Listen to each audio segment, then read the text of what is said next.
Okay, so we welcome you to another episode of Learning Stories. This is a show where we profile a set of diverse learners from the 21st century.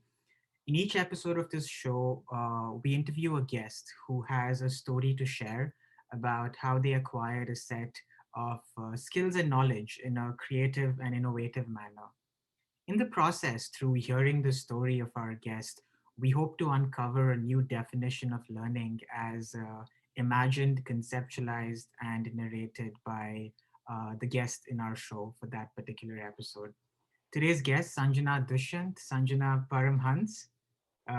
Again, another dear friend, and that's something I've been doing a lot, which a lot of you will notice. But she is an interior designer and an interior, like, correct me if I'm wrong, Mhm. Sancho, an interior designer and a social designer. And it's very interesting how these terms can be very fluid, and that's something we're going to get into in our conversation. But she's an alumnus of the Pratt Institute in New York, where she got a Bachelor of Fine Arts in Interior Design. She's currently pursuing a master's in spatial design from the University, I've got it right here, University of Apart Arts from in yeah. London. And as a designer, she's got um, she practices as an interior designer, and she's worked on a variety of commercial, residential, and mixed retail projects. But Sanju, like, and that's something I refer to her because we've known each other for a really long time. But what really stood out to me, I was looking through your website and I was looking through all the projects you've been working on. I really like the fact that you believe that design can enable social change, and that's Absolutely. something that's something I want to go through No, in our interview. Sorry, Sanju, I'm going to let you speak in just I'm so sorry. no, because there's so much that you've done. I want to make sure our viewers know like your background and where you're coming from, and then we can just dive into our little chat. So that was my little 2 seconds about Sanjana. We're going to be linking Sanjana's website that has her portfolio and all her research in the show notes. So if we do make a reference to any of that, it will all be linked in the show notes. So, Sanjana, thank you so much for giving us your time. And to get started, I know you are in the West Coast, I am in the East Coast in North America. So it's nice that, we get to touch base in addition to doing this interview. But I know you are an interior designer right now, right? But there's so much more to this stage. I mean, you've led a whole life. And I know we were in high school together for about 2 years, but you've been all around the world as a child, right? You've been to Tanzania, Uganda, Bahrain, Kuwait, and as someone that designs homes for a living, right? Your idea of home has constantly been changing and evolving.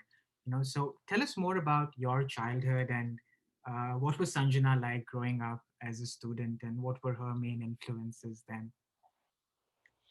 That's I mean, you touched on like the biggest I guess how I summarize how I grew up is that I just moved around a lot. And growing up I didn't like that at all. It's very daunting to start a new school, like, make your place in a new school and stuff like that. But now I look back at it and I just feel like I should have treated it like an opportunity almost, because I got to see and experience so much that you really can't when you're just like traveling to places. Like what drew me to interior design, for example, I can trace back to moving around so much and not having this idea. Like, people grow up in one house their entire life. I never had that, but I still had this very strong feeling of home no Mm, matter where I was. And that was an interesting concept that I kind of wanted to explore, is how design makes you feel a certain way, right? mm, I was like, for example, when we moved to Bahrain when I was in the eighth grade, I'd never lived in the house that we moved to there, but like I fondly remember it as my home from this year to this year, because my mom, the way, like, I don't know, it was this certain thing. Like, obviously, we moved around, my parents didn't change, right? It just felt like desi- while the design of the house didn't have anything to do with my home, Mm-hmm. um, a lot of the things that my mom did and carried around with her made it feel like home, which got me thinking of what other ways does design affect your life, because I had always heard of designing homes as an interior decoration concept where you pick colors and you pick light and all of that, and that just didn't for some reason seem to appeal to me. Mm-hmm. I wanted to learn more about the form of the place and how you're walking around it, and does that make you feel a certain way. And so I ended up at Pratt Institute in 2012. We graduated high school together, and after We that, did. We did. and I met your sister at Pratt Institute, so that was like a constant connection at It Pratt. was, and I still remember that conversation we had where I told you my sister was also going to Yeah, the, but but Sanju, before we go into Pratt and your experience there, like what I remember of you, Sanju, I always knew you were very creative. You were always thinking outside the box, and but what were some of the things that you know you were curious about apart from design growing up? Because I know you studied science in yeah. grade 11 and 12, and I'm just curious. And apart from that, I know you would read a lot. You were interested um, in the arts. You were interested in so many other things. I want to know the Sanjana beyond her being an interior designer. Like, what were some of the things that you were curious about apart from just design? Something really funny is I just always when you're little and you want to become like something, you have this one idea in your head what you want to become. And I just always wanted to become a pilot. Hmm. Like, I don't know, I had no inclination whatsoever. I just wanted to become a pilot. And when you are like 18, you're not really thinking, you have a certain way of quick thinking, like you just, which is something that I think is so great, which Mhm. I can't do anymore, is like I can't make decisions on the whim. I keep thinking of too many consequences as opposed to just going for it. And so, like, if someone would ask me why do you want to become a pilot, I think I would not have a response to it. It's just I just wanted to become a pilot. So I was in science thinking that's what you need to do to like become a pilot. And I struggled. I struggled so much. I was not cut out for it. Like it was a tough time for me. High school, the last 2 years, like when I was trying to do science, it was really tough, but I made it the other end. And that's when I look back and I was like, wow, that was 2 miserable years. I Yeah. don't think I want to continue doing that. And I really took stock of, what is it? Like, I remember that when I was taking a break from like studying like physics and chemistry, like, I was drawing a lot, I was Mhm. designing a lot. Um, and it's kind of cool, right? Like, how everyone says that if you do something you love, you're not really doing a job. So like as like a 17-year-old, I was like, what is it do I love? And I was like, I love like taking break from like studying for school. And I was like, yeah, so what am I doing while I'm taking that break, Yeah. um kind And of thing. And I mean, another part of it was I feel like I never really got to explore too much more, like in school, because it was such a tight schedule that mm, I was, I just wanted to just try and do everything sure. on my own time. Yeah. It's just like, some people know what they want to do. Yeah. Um, I just knew what I didn't want to do. So I was working in a process of elimination as opposed to going Having that. directly. Yeah, I just didn't. And a lot of kids around me knew what they wanted to do, like, Sure. what they wanted. And it was an insecure position to be at already, when you're not, you feel like you're not doing well in school Yeah. and you don't know what you want to do in your life and stuff like that. So And, yeah, and that's something that the fact that you say it, it's something that all of us go through, right? At that point in our lives, we're trying to figure out things. but most often we decide to choose the path that seems the most ideal and seems like the one that most people are taking up. But the fact that you attempted to go through that phase and then you realize that that was not for you, I mean, kudos to you for actually going through that, because then you realize that this is not who you are. And sometimes that's important, you actually experience something, and that's when you really realize what is important to you and what isn't. And because I know engineering drawing was one of the subjects you had, and I'm curious, I mean, was that like one of the subjects you enjoyed like a lot? Because I Yeah, know. that was actually the only thing that I said, okay, I need to take science. But like the one place that I can cut myself some break is this one subject that if I Mm, take it, like, I'm gonna love doing it. You know. So and and it will and make my load to study physics easier because I want to become a pilot, not thinking that I'm really choosing this entire thing for this one thing that I like. Sure. Um, And was there like an influence of auntie and uncle? Because I know them personally, and I know they're extremely supportive in terms of whatever you've done throughout your journey.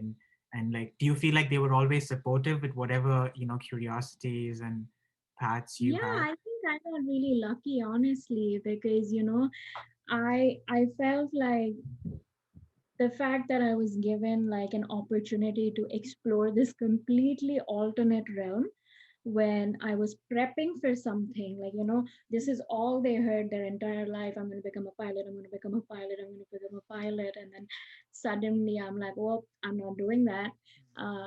Instead of going into like, a, what do you mean? You need to work hard. They were like, okay, like, why is it that you're not doing that? And I told them that, I feel like I do want to become a pilot and do the cool things a pilot does, but like I think I'm not gonna like really feel fulfilled if I do it. Like Yeah. I think I'm just and they were very, very understanding. And this was in 2012 where like not a lot of not a lot of people would travel to go to art school. Yeah. Yeah. Because of the costs involved in it. Like Sure. I know like my parents were told or advised by a few people that if it is that she wants to do art and design, why are you sending her to such an expensive school so far away? Why doesn't she just test the water something locally first? Yeah. And they they were like, no, if this is what she's taken up that decision that um, She this is wants what to she do wants to this. do. Yeah. That's And I got really lucky that way because I had no family in New York or mm, anyone in the US really. And when I talk to my friends right now, I hear their parents say that they decided to let their son or their daughter go to a certain school because there was family close by or something like that. Because it is a daunting task on the parents, right, to send yeah. your 17-year-old like halfway across the ocean. But I feel like my parents just after that bad phase that I had with school, just really like treated me like an adult almost. Sure. Like, okay, if this is the decision you've made, you understand the consequences of your own decision and will support you either which ways, whether you fail or you pass. That's That and is. I mean that's amazing, Sanjay. Because I think it's so, as parents, it makes you so vulnerable, but also the fact that your child better than anyone else, and somewhere in there you feel like, if this is what you want, you're going to support them and they'll figure it out eventually, right? But New York, I mean, like, I know you've been all around the world, but I know New York's like a whole different ball game. And Pratt is such a wonderful institute with so many creative people. But was it interior design right from the start? I mean, you always knew it was interior design, or how is the course structured, to get that conversation started? No, so I actually joined as a communication design major Okay, because I just thought that's what I wanted to do. But like our first year is foundation year, got it. which basically no matter what design degree you're doing, whether you're doing communication design or interior design or photography or industrial design, whatever it is, you have to do this common foundation year. Mm, uh, where you pick up on like the most basic skills, which really again was the same thing that I was wanting. Like, I didn't know where I wanted to go, but I just wanted to figure out what I didn't want to do. mm, So having like that foundation year kind of gave me an idea of the directions that I was interested in. And so I just took a step after the other. Every nice. time I found out, whoops, that's not what I like. Okay.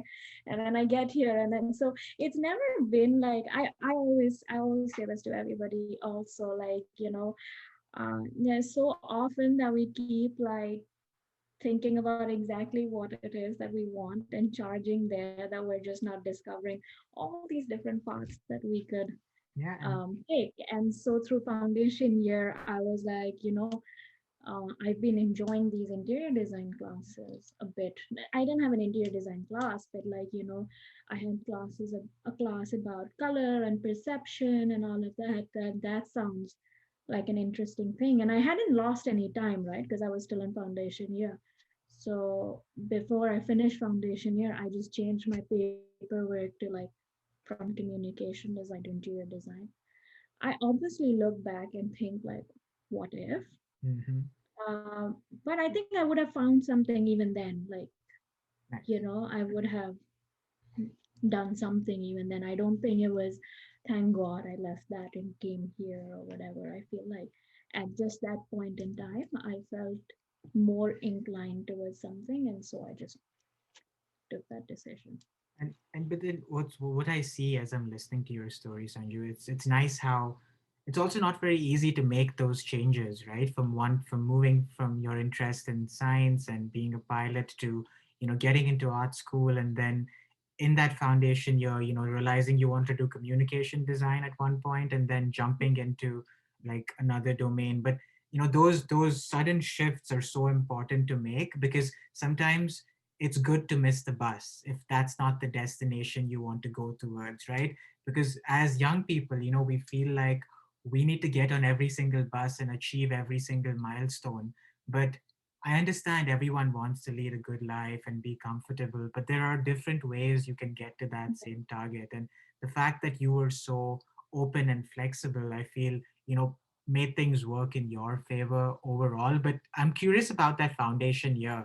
Was there like a professor or a class that you took that, maybe got things going? But it's nice to see everything you've set up in your room, Sanju, because I feel like you'd probably be most critical with your And own room's design. So I feel like the lighting and everything in your room seems like you put a lot of thought into it. Unlike me, it's just a bunch of things. No, I was just like, there's a whole lot of big mess over there, so I'm like, just move the camera this way. That's funny. But yeah, we Okay. were we were talking about your foundation year, and was there a course or a professor that really got you thinking, or in? Uh, I feel like being in New York was a big part of it. Was not just what I was studying, but I was just exploring this new city by myself. And like, things that I was not used to growing up as a kid in Bahrain, like going to exhibitions and like uh, at the age of, I had never done that before I got to like New York. So I I got really inspired by all of these like experiential exhibitions that I would Mm, see, where it's a really cool concept where like you can almost walk into like a warehouse or something like that that is completely converted uh, into an art installation, but that art installation's meant to be an experience or have it or like get an emotional reaction from you. mm, And so I remember like for one of my classes, it was a video class and I was really interested in like taking and editing videos and stuff like that. It was an assignment, I think, about like just recording. It was a movie that I had to make, and I think the concept of my movie was that everything that makes me happy, I'm just going to take a video of that mm-hmm, throughout the day. And this, I did it for a whole week, and I realized that every time I pulled out my phone because I was happy to take a recording for that assignment, was in all of these like interior spaces and exhibits, and like, you can hear me in the recording saying, oh my god, this feels so good, or like, something like that. And and and interior design at Pratt wasn't like specifically targeted to that, right? It was just interior design in general. But I thought that was the closest step I could take to like getting into that realm, and perhaps like make that my specialty, you Wow. know. Mhm. So I mean that's that's an interesting segue because what you said about New York is so it's so true because I've got a chance to visit it a couple of times because my sister stays there, and I think there are so many museums, so many cultural spaces. And I remember this exhibition by this performance artist called Marina Ibrahimovic, where all she did was sit in a chair and look at another person, and 200 people came and they were sitting there, and I'm just thinking that all these things get you thinking in so many different directions. And I feel like the fact that you would walk around the city and look for inspiration is actually so beautiful because in a lot of ways the work we do is applicable in different contexts. And you were going into spaces and looking at how people were reacting, because when I was looking through your work, Sanju, I realized that interior design is about so much more than just putting a couple of things together. Like a table has emotional value to me, and that's why it goes there. And I was looking at two projects you designed, which we'll probably come into later, but like one of the briefs in one of the project was the family really liked social gatherings, and the other one was they wanted something on a budget. So you really have to consider both these briefs before you jump into sort of what you want to design. And I feel like you were training to get that sort of emotional sort of understanding behind design when you were in these early years. But tell me more about the second, third, and fourth year, Sanju. I mean, what is that? Because a lot of the people listening to this are students and they're curious about what the structure of art school is like. So that would be really helpful. right. So you know how we were talking about like, in hindsight, it was good that I missed the bus and stuff like that, right? Mhm. But at that point in time, it's also like one hit after the other, right? Like your parents start getting concerned, like, hey, what's happening? But really, it's just normal. You're just finding yourself, and I'm thankful that I stopped and changed directions as many times as I did, because I feel like I've landed in a comfortable direction now, you know.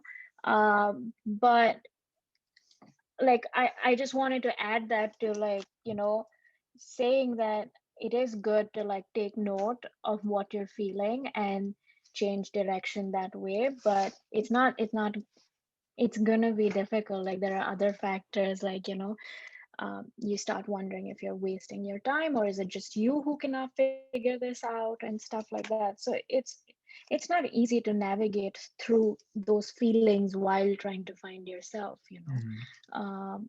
But second year I moved to interior design finally after my foundation year. And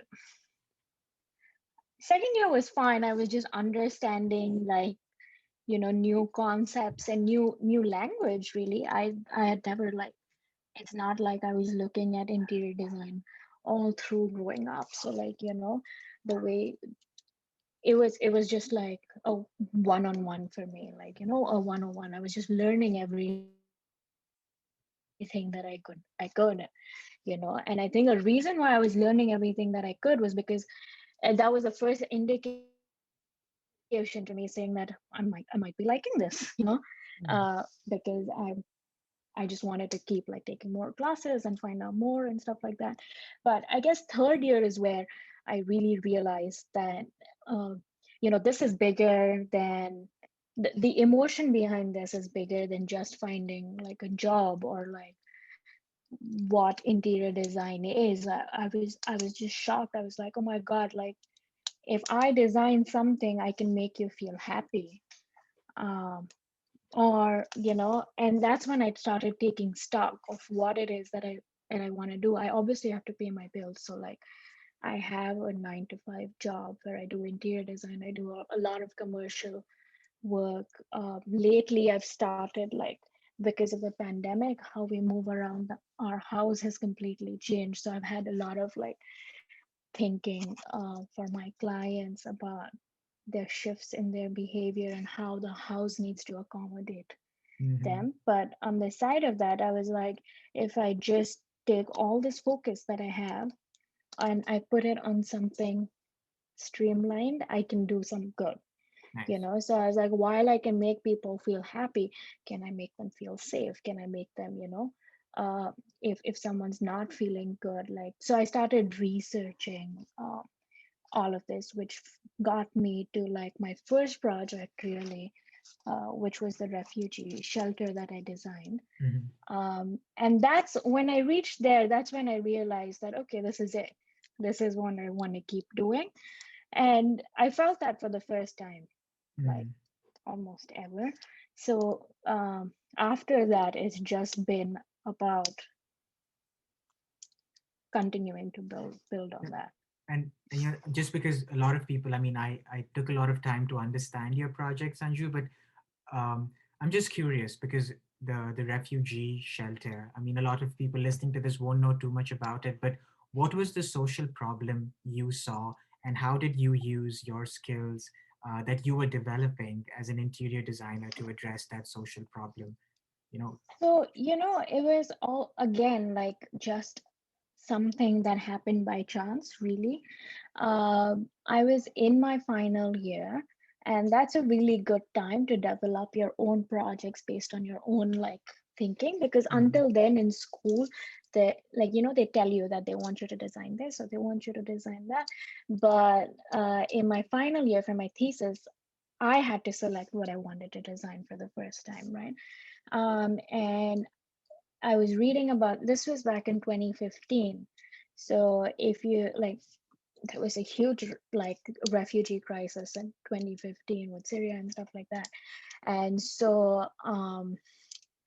I was having a conversation with somebody, just catching up on the news, and they're like, I saw this article that that had photos of everything refugees carried with them Mhm. from their own country, and they were just allowed to carry a bag because they had to make such a long trip. And then I was Mhm. like, oh my god, like it's like when I it just tugged it just tugged a string in my heart where I was like, there is no sense of home, there is Mhm. no sense of safety, like, you don't know the language. So I was like, you know what, I'll design something. I want to understand this better. I'll design something. And so it was just, that's how I picked it up. And then I just started researching and I became really involved in it, where I could I really didn't even know about the things that I was reading, like the emotional trauma and stuff. And and so I was like, I'm gonna design something that provides a sense of permanency uh, to people traveling. And like, I understand all the restrictions, I understand the cost, I understand the time needed to build it, but I'm sure there's a better solution. And if there isn't a better solution, I think I'm gonna just try to find a better solution. Mhm. And so that's when I started like designing the idea of designing a shelter for refugees. And I did that for a whole year, so it was a lot of research. uh, but it's when I realized that, when I was doing, like, I was emotionally invested in something. That's what kept me, like, I felt like that's why I became a designer, Wow. you Wow. know. And was there like a research process you adopted, Sanju? Because I know design thinking is something a lot of designers talk about in terms of, you know, understanding the issue, like empathy, then you define, ideate, and prototype. So was that what you sort of adopted? Yeah, so for me, it was such a current topic that I was almost reading about it every day, right? So I feel like to start with, I just wanted to get all the information I had. Mm-hmm. And I think this is how I start actually most of my projects. Is after that you sit down with your parameters. What are your parameters? What is it that you're designing around? So like, okay, I'm designing for people who've been displaced, right? They're coming with they're coming tired and they're coming with a lot less amount of stuff. And Mhm. then I'm thinking, if people are displaced, they definitely want a sense of community, right? So I have my two parameters there, like a home for the displacement while creating a community. And then, you keep trickling down that. And at least for me, that's my design process. I reach a point where I've reached a certain set of parameters that just then involve me like trying to put this puzzle together. Mhm. How can it feel like a home but be safe, but have a sense of community, but be cheap, but can be built in 2 hours, does not require any expertise like handymanship and stuff like Mhm. that. These are all the pieces of puzzles that I came to, and those are my parameters. Wow. I just need to put it together. And I think putting it together is like the toughest part, really. I feel like it's just a lot of like trial and error, but you have to just you just have to think of it as a game, really. Mhm. Just permutation and combination, and you need to write down what is important for you to achieve, Correct. and then you keep working on it till you achieve all those things. Yeah, but you do have an idea of the direction you're moving in, which was what you sort of, defined or set out at the start. And that's interesting that because it's such a huge problem, the refugee crisis, you chose a particular part of the larger problem and decided to use your skill set to actually add some value in that context, which is interesting to observe because I feel like that is something a lot of students would benefit from, where they get to apply their skills in a real world context. And I was looking through your website, Sanju. I noticed that in all the projects that you listed out, especially the more commercial ones, you have four aspects you list out for each project, which are location, size, project type, and scope. And each project sort of changes based on the requirements for each of these four categories. And uh, on your website, I think you have two restaurants, you have a couple of residents like projects, and you have like two cafes. And I'm just wondering, if you could tell us, how did you eventually move to starting off your own freelance business as an interior designer? Because that's something somebody that graduates from with that particular degree is thinking about. Is that something they tell you to do while you're in your fourth year, or you just figure that out on your own? I mean, so I was interning. I did intern when I was in school. Okay. So it was just a way to get your foot in the door. I wasn't really like internships, I wasn't really doing any design work. I was just like, collecting materials or something like that. But it was a good way to like just get to know somebody outside of school who's in the field. And then I was just like I had a portfolio, obviously, like graduating from school, but you just you just keep looking, I guess. You just keep going. And it is not an easy process, Hmm. because there are a lot of talented people out there. you know when you're just graduating from school, you have all of these emotions and stuff like that, but um you just do it. Like, you just continue like applying. Nice. And then I remember I did two jobs before. I did like, yeah, two jobs that I moved on from relatively quickly, because again, like, working through process of elimination, I was like, nope, don't enjoy doing that, don't enjoy doing that. And then I suddenly, on my third job, I interviewed for and I got it, and he's now my mentor, my boss at that point in time. I still work for him. His name is Whit Chapman. And I just felt like I reached there and I started like learning so much from him, that Hmm. I felt like while I was doing a job like with him to like pay all my bills, I was also like absorbing everything in the industry by like shadowing him almost. Hmm. So I guess in design, like, I had an option where, after I graduated, whether I would apply to a big firm, whether I would apply to the big firms or whether they would even want me, to be honest, or I would apply to small studios. Um, and at that point in time, like my parents and everybody I knew around me was just applying to these big um, firms. And I had already worked in a big firm and I just didn't like it because I was just doing one thing the entire day. So then I applied for this job, which was just a small, like 2-person studio. So it was Mm-hmm. just me and my boss and like one more person.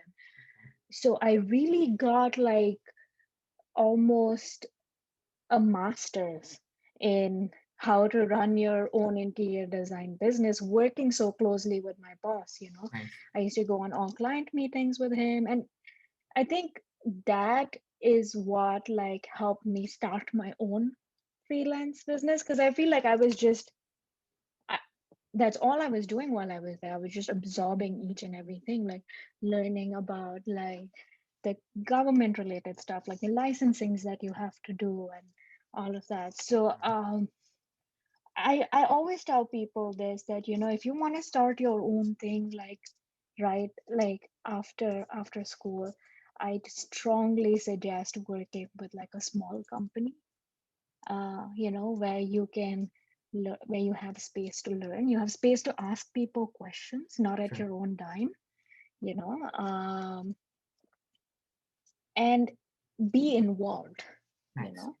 Yeah. And And when you do that, you won't believe me, but for real, you just easily transition into what it is that you're looking for.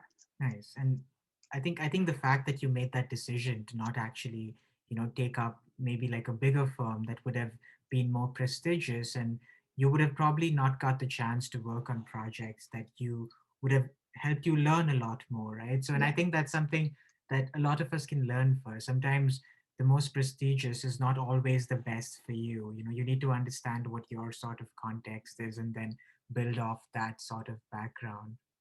Yeah, I think that's extremely important. Like, and not just in the design industry. I feel like, there is postcode glory and like name glory, like with almost everything. Like,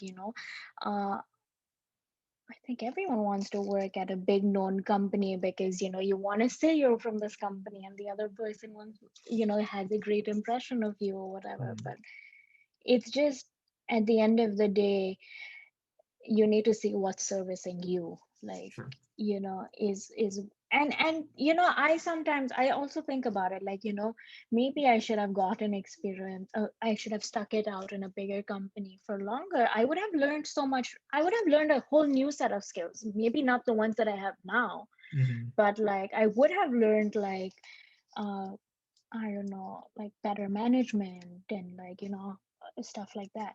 So what I always say that, I was telling Utsav this the other day, that you don't have to decide what you're doing. Hmm. I feel like there is so much emphasis on what you're going to do in the next 5 years or what you're going to do in the next whatever, what it is. You don't have to decide on your goal. You Hmm. just have to decide on your direction. Sure. So I worked at a big company and I didn't enjoy it. And so I was like, okay, if I'm not enjoying it, I have to do something. I can't continue doing this if I'm not enjoying it, right? And that is why I made a change.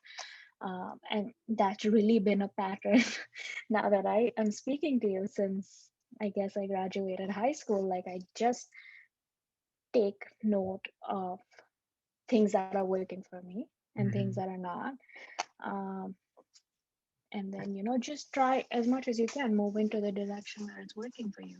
That's amazing, Sanju. I mean, I don't think I'm as brave as you in terms of making those changes, but I I feel mean, like you and I were the two people who were like, changing stuff up. So I feel like you're pretty much on the same path. that's true. You But have been in your process of elimination as well. Have you spoken about this before? we have, and yeah, you could say so. It's just in a different path, right? Which is Yeah. maybe why I'm not able to look at it that way. But I agree. I think knowing what is important and what is not important to you is something that you need to figure out, but also be able to say that if this is not for you, just take another path, and that's completely Yeah, all right. but Yeah, another thing of it is you will not know what you like or what you don't like unless and until you're actively doing something.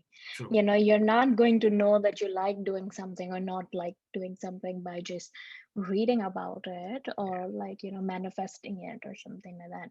yeah, Unless and until you are physically doing something in the conditions that you are in, you're not going to know. So you have to take you you take have to those take the hard chances. decisions, Yeah, you right? have Yeah. to do that.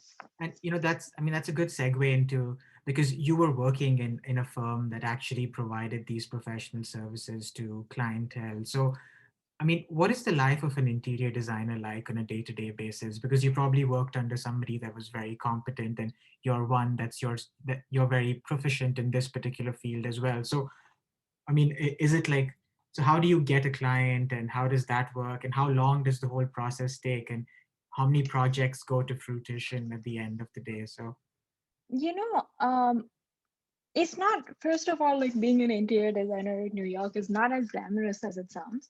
It is a lot of grit and hard work, but it's, I think if you go to design school, you're pretty much prepared.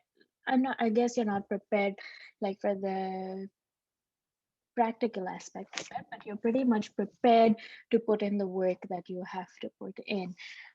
It's really difficult to like just right off the bat start getting clients because mm, I just started on that process. I just started my own little firm like a year ago.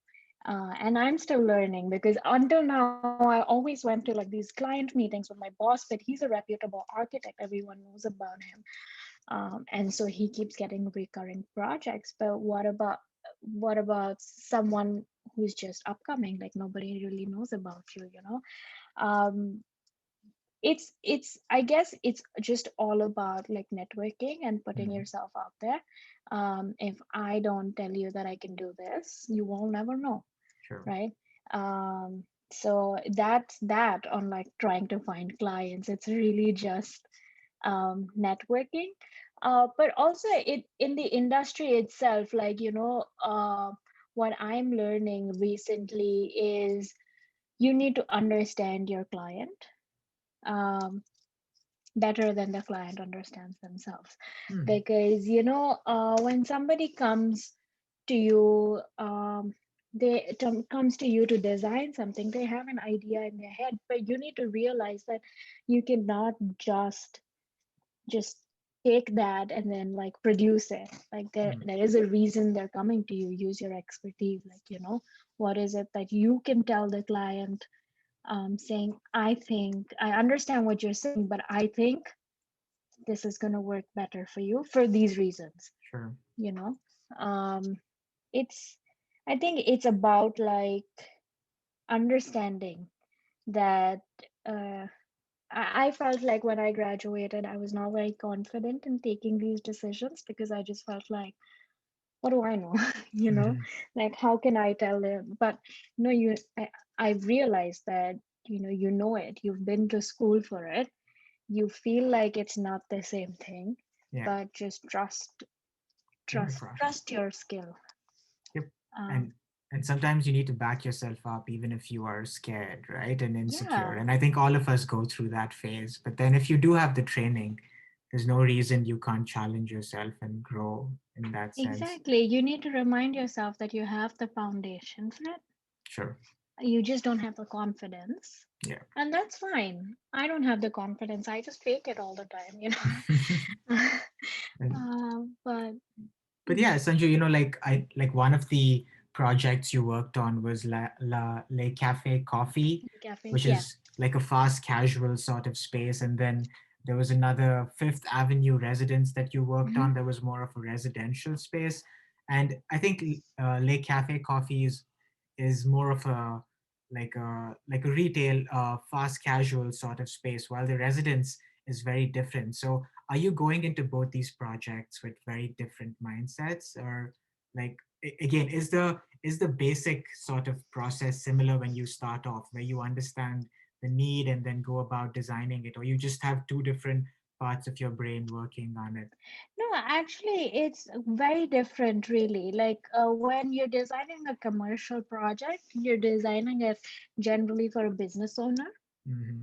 It's not that personal. It is personal, it is personal where it is like, let's say, someone's first cafe or first restaurant. It is personal, but they're taking business decisions, you know, as opposed to when you're doing a residential project. It's a very private experience. It's a lot of emotions. People want to hold on to things. People want to feel a certain way, where you cannot like uh, put a statistic to it saying that I think this way the flow will be better when someone's emotionally not feeling that way. Whereas that's the other side. A commercial project, like working with a business owner, is a lot different. They're trying to um, really uh, work for what's best for their restaurant. So it's about I think the biggest difference is your speed with the client. Like for example, in a commercial project, the client tends to respond much faster because they're also working Monday to Friday, Hmm. uh just as you are. But but like in a residential project, it's completely different, because these are people who have their own jobs Sure. and they're getting like this done. So Yeah. um at the end of the day, the basics are the same, but I guess like understanding your client is something that is different for both of those Nice. Yeah. cases. Yeah. And yeah, I mean that's interesting because you give us an insight into how both of these things work. But a very important part of your life as a designer, Sanju, I know is your research that you conduct on the side. And I think it's amazing that you stayed in touch with um that basic vision you had when you were an undergraduate student, that design can actually lead to social change, right? And I looked at your interview in the I think it was the Brown Girl magazine where you were the profile for the month, Yeah. and you spoke about how you believe that the way humans interact can actually tell you a lot about what they want in a particular space. But you also spoke about your belief in the power of design to create social change. Can you tell us a little bit about? I mean, you told us about the refugee project, but Yeah. I was looking at the Hive and the Border of Peace, which were two other side projects or hustles you were working Yeah. on. So, So I mean, I guess to just give you an introduction again, I keep going back to like a process of elimination, finding out what I'm liking and what I'm not liking. And like a year or two into graduating, I realized that, you know, I was feeling kind of a sense of like, I was finding it mundane, like my mhm, job. And, I feel like a lot of times you put these feelings aside, as opposed to like really question yourself as to why are you feeling this sense of mundaneness, like if you're doing what you wanted to do, if these are the choices you've made.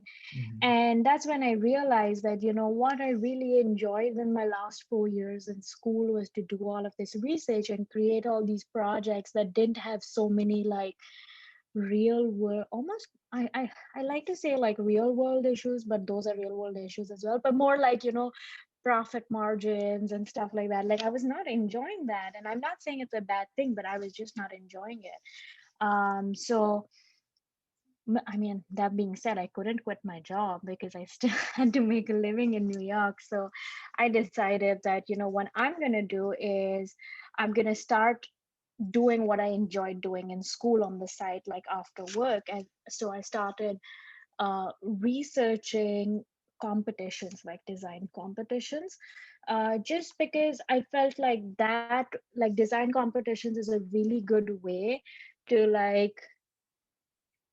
get designing and having like your brain engines running mhm, without the the client and like the cost restrictions and the commissions and all of that. And the Border of Peace was, I saw design competition, which was uh, the brief was that they were looking for the design for the border between India and Pakistan. Hmm. And I actually did this with my friend Neha, who's from Pakistan. But I was like, that is such an interesting idea, right? To begin with, like there is this sense of animosity when you first hear about the border of India and Pakistan. And I was looking at the images of the current border, and like, I had visited it a few years ago, and it didn't feel very friendly, which is a shame. But I started wondering, is it that way because of the way it's designed? Hmm. Like, it's not giving people a chance to like actually communicate with each other, or like, see their similarities as opposed to see their differences. Yeah.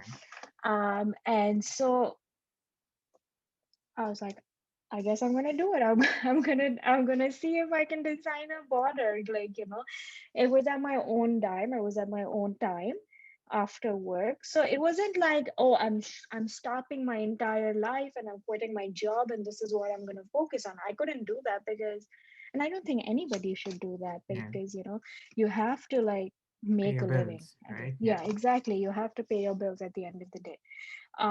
So but that doesn't mean you stop finding what makes you happy, right? Hmm. I realized that the way I was paying my bills wasn't making me happy. So I need to find a way to make what makes me happy pay my bills. Sure. Yeah. And I think that's where I am at right now, trying to segue into creating a niche for social design, like because most of it is just um, working with NGOs and stuff, Yeah. which is very fulfilling, but unfortunately I cannot do that every day Full 9 to time. 5 because I have to do um you know other things. That makes um sense, because you need to find like a balance. And I think when you move to a point where some of these projects actually are able to convert into real world, um, like actual spaces that you design, I feel like more people will understand why those things are so important. And I feel like just putting your work out there, Sanju, because this is something I know in my family. Like my dad had an advertising business, my sister's a designer herself. I know your portfolio is such an important part of your identity as a designer, right? And I've like sometimes when I'm just I don't have anything else to do, I just go onto Behance or one of these design portfolio websites, and I just look at the portfolios people put up, and it's so creative. And even your portfolio, when I went on your website, you didn't have a resume, you had like an animated CV where you spoke about your work, but then you also had sections talking about each of these projects. And even before meeting you, I mean, like I did not know as much about these projects. I could go through your website and learn so much about it. So I think it's so important to realize that it's important to document our work, because if we don't do it really well, nobody's going to do it for us. But also find a balance between doing projects that may not be uh, that get you excited about why you started doing it in the first place, right? yeah, Because you come back into these projects with that reinvigorated confidence in why you were doing this in the first place. And exactly. go Yeah, ahead. and the other thing about it is, you like I keep saying this to like literally everyone I meet, when I ask them like, oh, what are you up to, it's always about what your job is, right? And I keep telling them that you're so much more than your job. Yeah. Your job is like, I mean, that's not true for everybody, of course. Like some people are like just born to do what they're doing kind of Sure. thing. But I just feel like we get so lost in like working so hard at work that we completely forget that work is work, and then you need to work for yourself. Sure. Yeah. you know And you need to you need to fuel yourself, not just with relaxation and movies and stuff like that, but the amount of effort and time that you're putting in to create for work.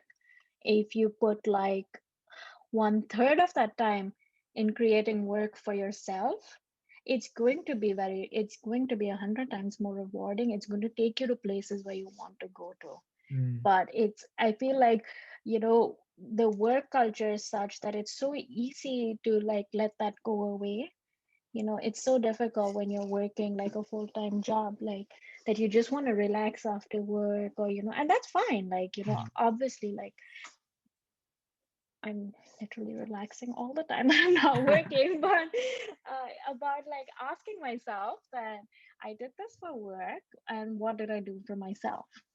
You Yeah, know, and what did I do for my interests? And yeah, you have to keep that going.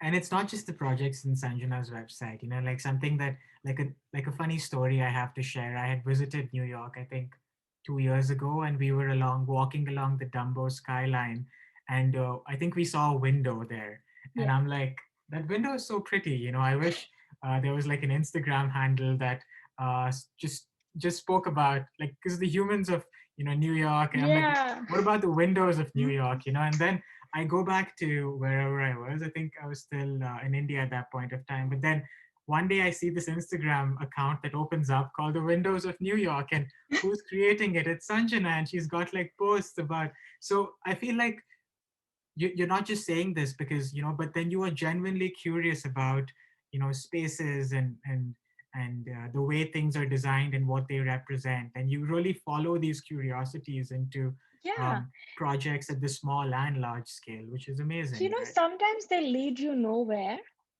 and that's fine, right? It's just Yeah, what you're doing for fun. But correct. sometimes they really lead you to unexpected places. Like when we had that conversation, and I was like, that is so true, because I'm always walking around looking out windows.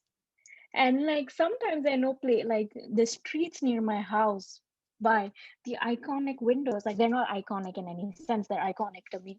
Uh, and I was like, I'm gonna do it. And I was like, I know I reached out to you, and I was like, I'm gonna do it. And then every time I went out for a walk, I was thinking of you, like he might like this window. Let me just capture this. I was like, That's so funny. if the only person who sees this window is you, that's completely fine with me too, because I know you have an interest in windows, and I have access to windows, I guess. And you never know where something like that will lead to, right? You Yeah. just follow your curiosities, and it's important to do it as adults. Children would, I mean, if we were talking to a little child and they did this, be like, this is the most important thing in the world. But as adults, this is like, why are you doing this? It's not related to your work, and this is not. But then I think it gets you curious about the world around you again. It makes you see things, right? And see, and that's what I want to probably, maybe end this interview with, Sanju, because I don't want to take too much of your time, but That's I fine. can go on talking to you about this forever. But seeing things as a designer, I think that is a skill, right? And that's something that you spoke about, when you moved to New York, you were going into different cultural spaces, you were in all these courses at university, you got a chance to intern with a big firm, a couple of small firms, and you're constantly seeing different designs, different ways of being, different ways of what it means to be a good designer. So were there any other interior designers or books or films or journeys that you have taken to other countries that you feel influenced your perspective as a designer or an interior designer or a social designer? So maybe it could be two recommendations of a book or two designers that whose work we can follow up on building on yours. Yeah, for sure. Like I always say, like my favorite architect whose work just inspires me at all times is this architect called Shigeru Ban. Mhm. And I think I may have even spoken to him the last time I spoke to you, because I always geek out about this. But he's also in the same realm of architecture and designing for social good with sustainability and stuff like that. So it's really good. But like you see his projects, and you realize how big the world is, and how many opportunities there are, and how many different things they can be. Like, why Mhm. does a house have to be four walls with three windows? It could be a shell and a shell and a shell, or Mhm. it could be made up of paper tubes. Like, why not, but you know what, I think as a designer motivated me the most. Like, there is a part of me where I see all these big architects and designers and get really excited by the work that they're doing. I get really excited to see it. But what's most inspiring for me is just to speak to other designers of my age who are who are questioning the same things that I'm questioning, who are feeling space the same way that I'm feeling space, and just watching them produce their own work. So like even when I was working and then doing this research on the side, I would just want to do it in the presence of someone, whoever's working on their own project. We don't have to work on the same thing, but just watching someone else create like fills you up. It almost feels like, oh my god, I didn't even think that was possible. So I feel like uh, I can give you a list of all these really big architects and their works to look at, but you don't have to reach that far for inspiration, is what I'm saying. Like you can find inspiration past your computer screen. Sure. uh, uh, like people of your own age, the work that they're doing, it can be so inspiring. Like, how you were saying, you look at Behance and what everyone else is up to. I think while you're looking at all these big architects and designers, it's very important to also like just see what everyone else is up to. Sure. Yeah. um And like just walking down the street could strike some sort of inspiration. But I always tell everyone, just get out of your computer for some time. I find it difficult to do that myself, because like I'm working and I'm studying and all of that. But and I fell into this rut where I was just like, when you type something on Google or you type something on Behance, it's an algorithm that obviously is based on your likes and dislikes. So sure. you are only like getting the information you seek. You're not seeing this whole other side of things Mm, just because you haven't interacted with that. yeah. um and I think we're moving. I'm not one of those people who says like technology is bad or whatever, but like in design, like it's like your Instagram account, right? Like if you go through my Instagram and I go through your Instagram, it will look really different. Yep. uh I will never get the posts that you get, Yep. which to me is like, am I missing out on something? Like what if like you saw something really cool that I would really like?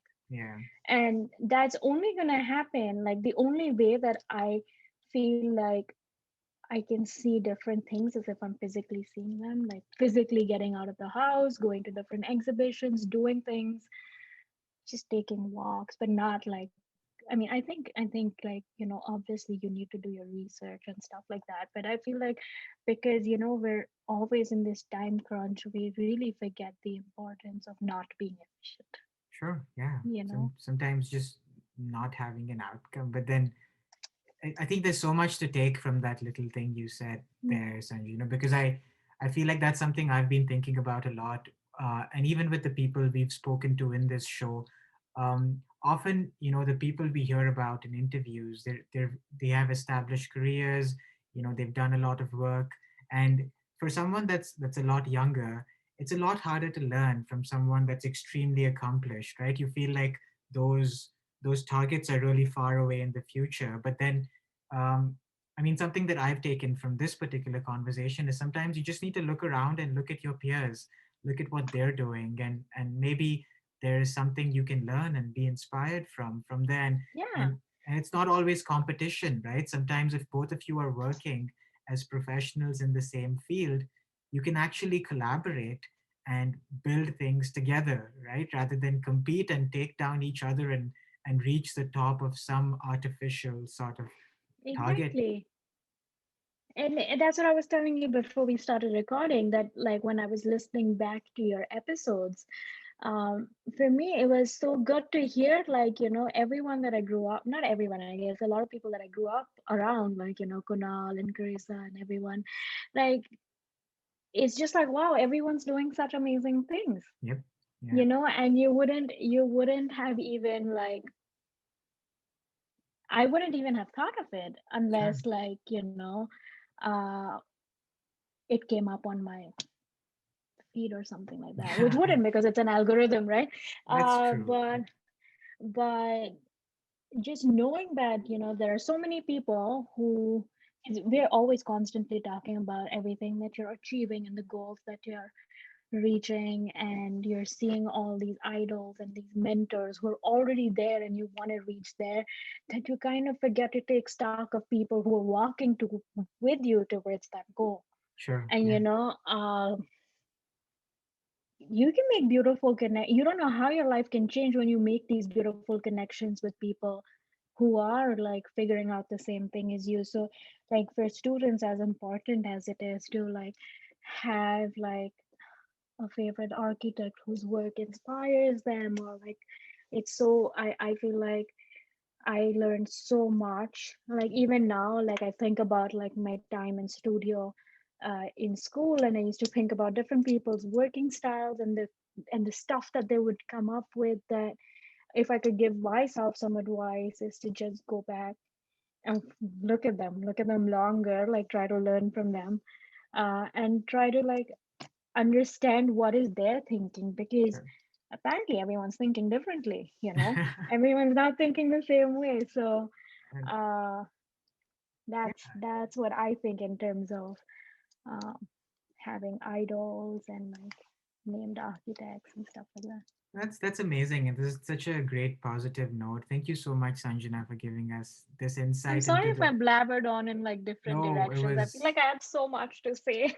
No, I feel like I need to go back and listen to this and again, and I feel like I'll get something new every time because there were so many valuable insights there. But I feel like a lot of it comes from your own experience, and you really, are saying this because you've gone through it yourself. And I feel like there is a lot there for someone that's young and figuring things out, or even someone that is, on their path. And I feel like we can learn from every different profession. But thank you for being so inspiring yourself and for all the Thank wonderful you for work you having do. me, Avi. Yeah, yeah. This And is so cool. it is, yeah. And I hope, this sparks more conversations. I will be linking Sanjana's website in the show notes. I highly recommend following her on Instagram. And she's got an awesome channel, an awesome account where she puts up all these photos of the work she's doing. So do follow Oh, her. also, if you want to see Windows, we have a side. Abhishek and I have a side Instagram for you know Windows. I may just link that in the show notes too. But on that note, thank you for listening, and this brings us to the end of this episode of Learning Stories. Until next time, stay tuned for another episode in the coming weeks with another wonderful guest with another amazing story. Thank you so much.